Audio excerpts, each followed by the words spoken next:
Om Shanti. Advance party book part 30 आगे continue करते हैं।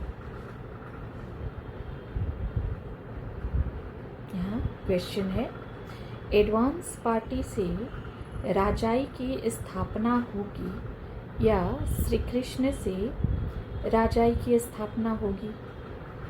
तो बाबा ने कहा है कि श्री कृष्ण राजकुमार है तो जरूर किसी राजा का बच्चा होगा और वह राजा उसको पैर धोकर गद्दी पर बिठाएगा। यह भी कहा है कि जब लक्ष्मी नारायण गद्दी पर बैठेंगे तो पुरानी दुनिया का कोई नहीं रहेगा। बाबा ने यह भी कहा है कि सतयुग में योग बल से पहला जन्म श्री कृष्ण का ही होगा। उससे पहले वालों के जन्म भोग बल से होंगे और वे पुरानी दुनिया के लोग ही होंगे या कहे जाएंगे, क्योंकि नए कल्प में भोग बल से संतान देने लेने की प्रथा खत्म हो जाएगी।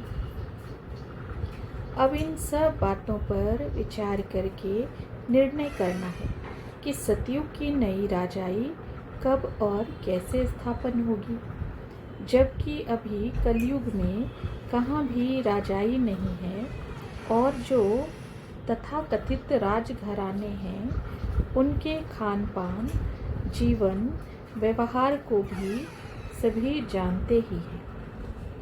यदि श्री कृष्ण राजकुमार होगा अर्थात किसी राजा के घर जन्म लेगा तो पहले उनके बाप की राजाई स्थापन हो, क्योंकि वर्तमान में तो विश्व में कहाँ भी राजाई है नहीं। और बाबा ने ये भी कहा है कि आगे चलकर विश्व राजाई का नाम निशान ही मिट जाएगा, सर्वत्र पंचायती राज हो जाएगा, अर्थात प्रजा का प्रजा पर राज्य हो जाएगा और वे पंचायती राज वाले आपस में लड़ेंगे। इसलिए पहले श्री कृष्ण के बाप की राजाई स्थापन हो, फिर श्री कृष्ण उनके घर में जन्म ले तो उसमें कितना समय लगेगा, यह विचारणीय है। अब विचारणीय है कि दोनों में क्या यथार्थ है और दोनों बातों में बाबा का क्या भावार्थ है, दोनों में क्या और कैसे संभव होगा, अर्थात सतयुग की राजाई की स्थापना कब से और किसके द्वारा कैसे होगी। यह भी संभव है कि श्री कृष्ण के माता पिता से सतयुग की राजाई की स्थापना हो और वे श्री कृष्ण को सिंहासन पर बिठाकर देह का त्याग कर दे, क्योंकि जैसे योग बल से जन्म देने की सतयुग की प्रथा है वैसे ही समय पर सहज देह का त्याग करना भी तो सतयुग की एक प्रथा है, उसमें दुख आदि की कोई बात ही नहीं है। यह भी संभव है कि श्री कृष्ण से राजाई की स्थापना हो और उस समय के उनके साथी सहयोगी श्री कृष्ण को राजा चुन ले और गद्दी पर बिठाए, जैसे विक्रमादित्य के सिंहासन के विषय में खेल खेलने वाले बच्चों की कहानी है। सतयुग में लक्ष्मी नारायण का राज्य था। सतयुग में उनको किसने महाराजा महारानी बनाया, जबकि अभी कलयुग अंत में कोई राजाई नहीं है। प्रजा का प्रजा पर राज्य है। भगवानुवाच, मैं तुमको नर से नारायण बनाता हूँ, फिर तुम चले जाएंगे अपने घर। इस ड्रामा को अच्छी रीति समझना है। अब आगे संदेश है। वतन में बाबा के पास महारथी दादियों का संगठन देखा। बाबा ने कहा, आप सबके लिए ही इन दादियों को बुलाया है, एडवांस पार्टी के निमित्त बनाया है क्योंकि इतनी बड़ी राजधानी स्थापन होनी है तो उसमें पावरफुल आत्माएं चाहिए। आगे साकार मुरली से है, ये बॉम्ब्स आदि जो बनाए हैं ये भी पुरानी दुनिया के विनाश में काम आएंगे। बाप तुमको ज्ञान और योग सिखलाते हैं जिससे तुम राज राजेश्वर डबल सिरताज देवी देवता बनेंगे। बाप हमको पावन बनाए राज राजेश्वर बना रहे हैं। यह निश्चय और नशा हो तो बहुत खुशी में रहे। अपने दिल से पूछो हम कितनों को आप समान बनाते हैं। अभी तुम बाप से स्वर्ग की बादशाही का वर्षा ले रहे हो जो सन्यासी आदि तो दे न सके। बाप ही स्वर्ग का रचयिता है। अभी स्वर्ग की स्थापना हो रही है। अभी सारे सृष्टि चक्र के नॉलेज तुम्हारी बुद्धि में है। तुम ही पूज्य थे, फिर पुजारी बने, अभी फिर पूज्य बनना है। पावन राजाएं भी थीं, पतित राजाएं भी थीं, अभी नो राजा। अभी तो प्रजा का प्रजा पर राज्य है। अभी फिर सृष्टि चक्र को फिरना है, फिर से सतयुग आना है। आगे बाबा ने कहा, जब तुम्हारी राजाई स्थापन हो जाती है, वहाँ से सब आत्माएं आ जाती हैं, तब लड़ाई लगती है। ये सब बातें बाप बहुत अच्छी रीति समझाते हैं। अभी तुम बच्चों को बाबा अच्छे कर्म करना सिखलाते हैं। ऐसे श्रेष्ठ कर्म और कोई सिखला न सके। अभी तुम श्रेष्ठ बन रहे हो। अभी तुम शरीर छोड़ेंगे तो भी ऊंच सर्विस ही जाकर करेंगे, क्योंकि तुम्हारी अभी चढ़ती कला है। बरोबर गांधी ने कांग्रेस राज्य स्थापन किया, नहीं तो यहाँ राजाओं का राज्य था। अभी बाप फिर से नई राजधानी राम राज्य स्थापन कर रहे हैं। ये बात सभी बच्चों की बुद्धि में नहीं बैठती है। अगर यथार्थ रीति बैठे तो खुशी का पारा चढ़ा रहे। कोई राजा रानी बनते, कोई नौकर चाकर, साहूकार प्रजा भी बनते हैं। अब है अव्यक्त मूल्य से, प्रजा कोई न कोई संस्कार स्वभाव के वशीभूत होने के कारण हाई जंप नहीं दे सकती। इसलिए रॉयल परिवार में व राजकुल में आने के बजाय रॉयल प्रजा बन जाते हैं। बाकी भक्त जो होंगे वे कभी भी स्वयं को अधिकारी अनुभव नहीं करेंगे। उनमें अंत तक भक्त पने के संस्कार रहेंगे, अर्थात वे सदा मांगते ही रहेंगे। आशीर्वाद दो, शक्ति दो, कृपा दो, बल दो या दृष्टि दो आदि आदि। उन्हें कब बच्चेपन का नशा और मास्टर सर्वशक्तिमान का नशा धारण कराते भी वे धारण नहीं कर सकेंगे। वे थोड़े में ही राजी रहने वाले होंगे। भक्त कभी भी डायरेक्ट बाप के कनेक्शन में आने की शक्ति नहीं रखते। वे सदा आत्माओं के संबंध में ही संतुष्ट रहते हैं। आपके भक्त कौन और किस हिसाब से बनेंगे? जिन आत्माओं को जिन श्रेष्ठ आत्माओं के द्वारा व निमित्त बनी हुई आत्माओं के द्वारा कुछ न कुछ प्राप्ति का अनुभव होता है, उन द्वारा कोई साक्षात्कार होता है या कोई वरदान प्राप्ति का अनुभव होता है, तो उस आधार पर वह उनकी प्रजा और भक्त बनते हैं। जो समीप आत्माएं होती हैं, जिन आत्माओं का बाप से संबंध भी जुट जाता है और साथ साथ बाप द्वारा वर्षे के अधिकारी भी बनते हैं, वे रॉयल फैमिली में आते हैं। एक ही समय में हर एक आत्मा अपनी रॉयल फैमिली भी बना रही है, अर्थात वह भविष्य संबंध व राजघराना भी बना रही है, प्रजा भी बना रही है और भक्त भी बना रही है। प्रजा और भक्त, इन दोनों में अंतर क्या होगा? प्रजा केवल ज्ञान और योग की प्राप्ति करने की पुरुषार्थी होगी। वह संबंध में समीप नहीं होगी, लेकिन दूर के संबंध में जरूर होगी। बाकी भक्त जो होंगे वे कभी भी स्वयं को अधिकारी अनुभव नहीं करेंगे। अब है साकार मुरली से। पिछाड़ी में तुम जाकर राजाई घर में जन्म लेते हो। कौन राजाओं के पास जाएंगे वह खुद समझ सकते हैं। फिर भी दैवी संस्कार ले जाते हैं तो अच्छे घर में ही जन्म लेंगे। इसमें बड़ी विशाल बुद्धि से विचार सागर मंथन करना होता है। बाप ज्ञान का सागर है तो बच्चों को भी ज्ञान का सागर बनना है।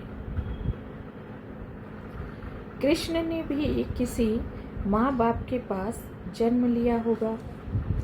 कृष्ण का कितना नाम गाया जाता है, उनके माँ बाप का इतना गायन नहीं है। कृष्ण जब जन्म लेते हैं थोड़े पतित भी रहते हैं। जब वे बिल्कुल खत्म हो जाते हैं तब वह गद्दी पर बैठते हैं, अपना राज्य ले लेते हैं। तब से ही उनका संवत शुरू होता है। संवत, सतयुग का संवत लक्ष्मी नारायण से शुरू होता है। अब आगे क्वेश्चन से। अभी विश्व में कहीं राजाई नहीं है। अब प्रश्न उठता है कि राजाई श्री कृष्ण के बाप से स्थापन होगी या श्री कृष्ण से। फिर नेक्स्ट क्वेश्चन है, श्री कृष्ण और उनके समकक्ष राजाओं और उस समय की अन्य जनसंख्या को जन्म देने वाले माँ बाप पुरानी दुनिया के कहे जाएंगे या नई दुनिया के? क्योंकि उनका जन्म योग बल का तो नहीं हो सकता है। योग बल का जन्म श्री कृष्ण से ही आरंभ होता है। फिर अगला क्वेश्चन है, जब श्री कृष्ण गद्दी पर बैठेगा तो पुरानी दुनिया के मनुष्य होंगे या नहीं होंगे? कृष्ण का भी जन्म होगा। कृष्ण का कितना नाम गाया जाता है, उनके बाप का इतना नाम नहीं गाया जाता है। कृष्ण जरूर किसी राजा का बच्चा होगा, परंतु वह पतित राजा होने के कारण उनका इतना नाम नहीं है। कृष्ण जब हैं तब थोड़े पतित भी रहते हैं। जब वे बिल्कुल खलास हो जाते हैं तब वह गद्दी पर बैठते हैं। वे जब अपना राज्य ले लेते हैं तब ही उनका संवत शुरू होता है। संवत लक्ष्मी नारायण से शुरू होता है।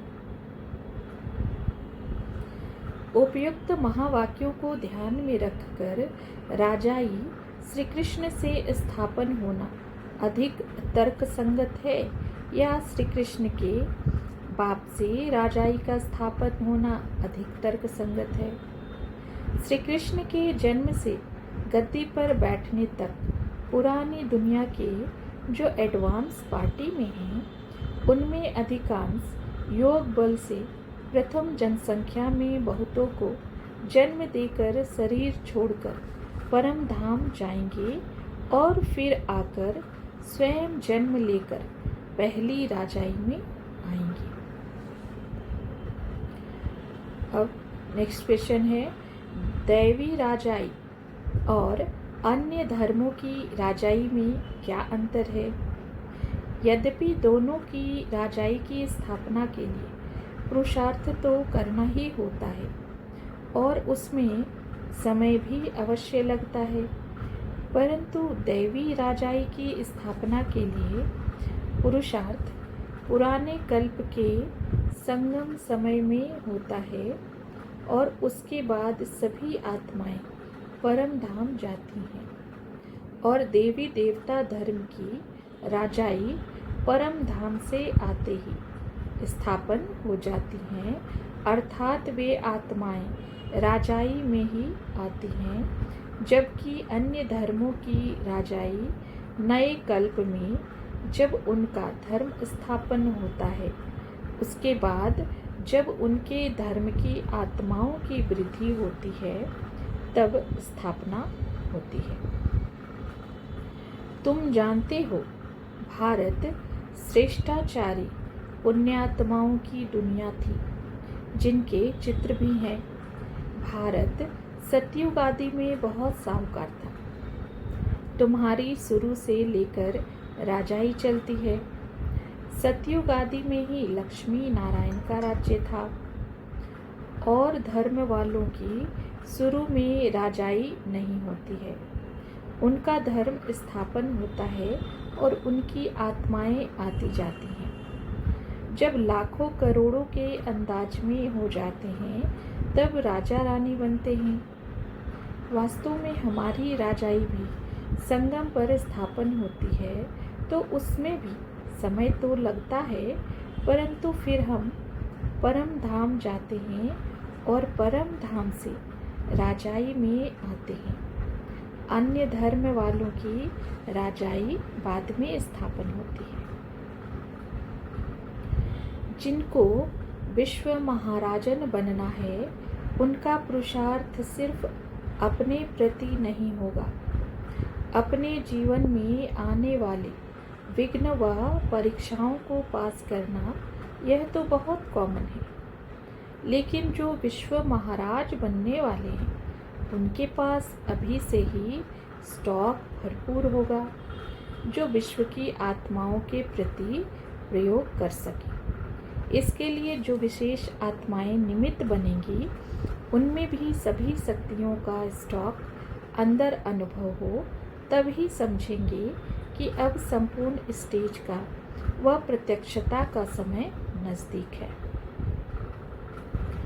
अभी हम यात्रा कर रहे हैं वापस अपने स्वीट होम जाने की। अभी हमारे 84 जन्म पूरे हुए हैं। धंधा धोरी कर्म करते इस यात्रा पर रहना है। नींद भी कर्म है। इस यात्रा पर रहेंगे, पाप को याद करते रहेंगे, तो तुम देवता बन जाएंगे। भारत में ये लक्ष्मी नारायण होकर गए हैं। भारत में देवी देवताओं के मंदिर बहुत बनाते हैं। ऐसे और कोई राजाओं आदि के मंदिर नहीं बनाते हैं, जिनकी मनुष्य महिमा गाए, पूजा करे। अभी हम यात्रा कर रहे हैं वापस अपने स्वीट होम जाने की। अभी हमारे 84 जन्म पूरे हुए हैं।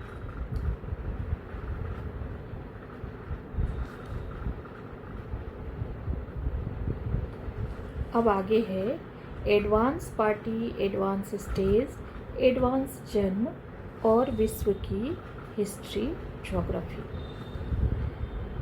ज्ञान सागर शिव बाबा ने अभी हमको तीनों लोकों और तीनों कालों की हिस्ट्री ज्योग्राफी बताई है, जिससे हम एडवांस पुरुषार्थ करके एडवांस स्टेज बनाकर सतयुग में एडवांस जन्म लेते हैं।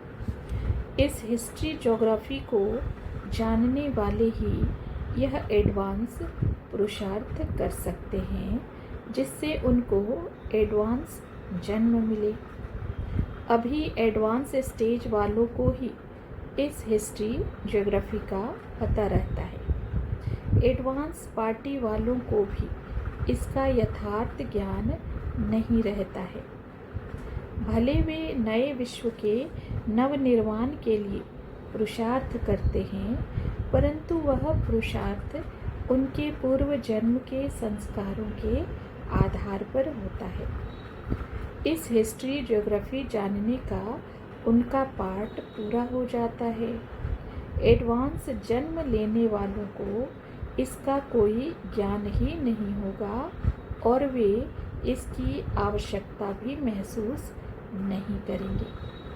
अभी जो इस हिस्ट्री ज्योग्राफी को जानकर एडवांस स्टेज में जितना पुरुषार्थ करते हैं उस अनुसार ही वे सतयुग त्रेता में सतो प्रधान सतो सामान्य प्रकृति का सुख भोगते हैं। बाबा ने यह भी बताया है कि इस विश्व की हिस्ट्री ज्योग्राफी रिपीट होती है, इसलिए अभी सतयुग की हिस्ट्री ज्योग्राफी रिपीट होने का समय है। जब सब आत्माएं यहाँ आ जाती हैं तब बाप आते हैं। भल थोड़ी सी आत्माएं ऊपर होंगी भी, वे भी आ जाएंगी। वह बाप बेहद का शिक्षक है। हमको सृष्टि चक्र के आदि मध्य अंत अर्थात तीनों कालों की समझानी देते हैं। तीनों कालों की हिस्ट्री ज्योग्राफी बताते हैं। सतयुग में कौन राज्य करते थे, कितने इलाके पर राज्य करते थे, वह सब बताते हैं। बाप हमको हमारे सारे सृष्टि चक्र की हिस्ट्री ज्योग्राफी बताते हैं। सतयुग में देवी देवताएं सारे विश्व पर राज्य करते थे। वहाँ और कोई धर्म नहीं होता है। बाकी और राजाएं क्यों नहीं होते? हर एक को अपना वर्षा मिलेगा। बाप हमको सृष्टि चक्र के आदि मध्य अंत की नॉलेज समझाकर त्रिकालदर्शी बनाते हैं। दुनिया में त्रिकालदर्शी और कोई नहीं होता है। आगे क्वेश्चन है, क्या सतयुग में पृथ्वी चौरस यानी फ्लैट होगी या वहाँ सदा ही चांदनी रात होगी? यह विचारणीय है, परंतु बाबा ने कहा है वहाँ भी ऐसे ही दिन रात होंगे, परंतु वहाँ सब सतो प्रधान होगा, जिससे सब सुखदायी होगा। आगे साकार मुरली से है, भारत में सूर्यवंशी चंद्रवंशी राजधानी थी जो पास्ट हुई। उसकी हिस्ट्री ज्योग्राफी का किसको पता नहीं है। अभी तुमको पता पड़ा है। सतयुग में थोड़े ही जानते हैं कि सतयुग के बाद त्रेता होता है। दो कला कम होने से वह सुख कम हो जाता है। यह ज्ञान सतयुग में हो तो गुटखा खाते रहें। दिल खाएगी, क्या हम फिर उतरेंगे? राजाई ही अच्छी नहीं लगी? यहाँ तुमको राजाई मिलने की खुशी है। अंत समय जब विनाश होगा तो सागर में जोर से तूफान आएगा, जोर से लहरें उठेंगी, सब खंड खलास हो जाएंगी, देरी नहीं लगेगी। नेचुरल कैलामिटीज़ को गॉडली एक्ट कह देते हैं, परंतु बाप कहते हैं मैं कोई ऐसा डायरेक्शन नहीं देता हूँ। यह सब ड्रामा में नोंद है। अंत में तूफान, नेचुरल कैलामिटीज़ आदि सब अपना काम करेंगी। कल्प कल्प ये नेचुरल कैलामिटीज़ आनी है और सब खंड खत्म होंगे। बाकी एक भारत ही रह जाएगा। यह नेचुरल खेल बना हुआ है। दिल्ली बहुत पुरानी गद्दी है। आदि सनातन देवी देवताओं की भी यहाँ ही राजधानी बनती आई है और रावण राज्य में भी यह राजधानी रही है। तुम जानते हो अभी हम योग बल से अपनी राजधानी स्थापन कर रहे हैं। तुम यहाँ राजयोग बल सीखने आए हो, जो तुम 5000 वर्ष पहले भी सीखे थे। यह राज तुम बच्चे ही जानते हो। परम धाम में आत्माएं रहती हैं, वहाँ गिरने की बात नहीं। जैसे साइंस वाले स्पेस में जाते हैं तो बताते हैं कि वहाँ दोनों तरफ की इतनी आकर्षण रहती है कि गिरने की बात नहीं। जैसे आकाश में सूर्य चांद तारे ठहरे हुए हैं, ऐसे ही ब्रह्म महतत्व में आत्माएं भी ठहरी हुई हैं। यह सारा ड्रामा बना हुआ है। हम 84 जन्मों के चक्र में आते हैं। हर आत्मा आकर अपना पार्ट बजाती है। अभी तुम जानते हो विनाश होना ही है। नेचुरल कैलेमिटीज़ आदि भी आएंगी। मनुष्य इनको गॉडली कैलेमिटीज़ कह देते हैं, परंतु गॉड थोड़े ही कैलेमिटीज़ लाते हैं। यह सब ड्रामा में नूंद है।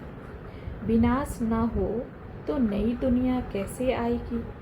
इस महाभारत लड़ाई से ही स्वर्ग के गेट्स खुलेंगे। यह ड्रामा का चक्र है, इसको अच्छी रीति समझना है। यह है बेहद की हिस्ट्री ज्योग्राफी, जिसको कोई नहीं जानता है। बाप ही आकर सुनाते हैं कि नई दुनिया फिर पुरानी कैसे बनती है, फिर पुरानी को नया कौन बनाते हैं। यह ड्रामा कहाँ से शुरू होता है? मूल वतन, सूक्ष्म वतन और स्थूल वतन क्या है? सृष्टि का यह चक्र कैसे फिरता है? यह व्यक्त ब्रह्मा ही जब पवित्र बन जाते हैं तो अव्यक्त ब्रह्मा बन जाते हैं, जिनका संपूर्ण अव्यक्त रूप में साक्षात्कार भी होता है। अभी विश्व की हिस्ट्री ज्योग्राफी रिपीट हो रही है। बाप स्वर्ग स्थापन करने वाला है। हम अब बाप से स्वर्ग का वर्षा ले रहे हैं। स्वर्ग में लक्ष्मी नारायण का राज्य था। यह है युद्ध स्थल। तुम इस समय माया पर जीत पाने के लिए युद्ध के मैदान में खड़े हो। जब तक अंत ना आए तब तक यह माया से लड़ाई चलती रहेगी। इस ड्रामा को अच्छी रीति समझना है।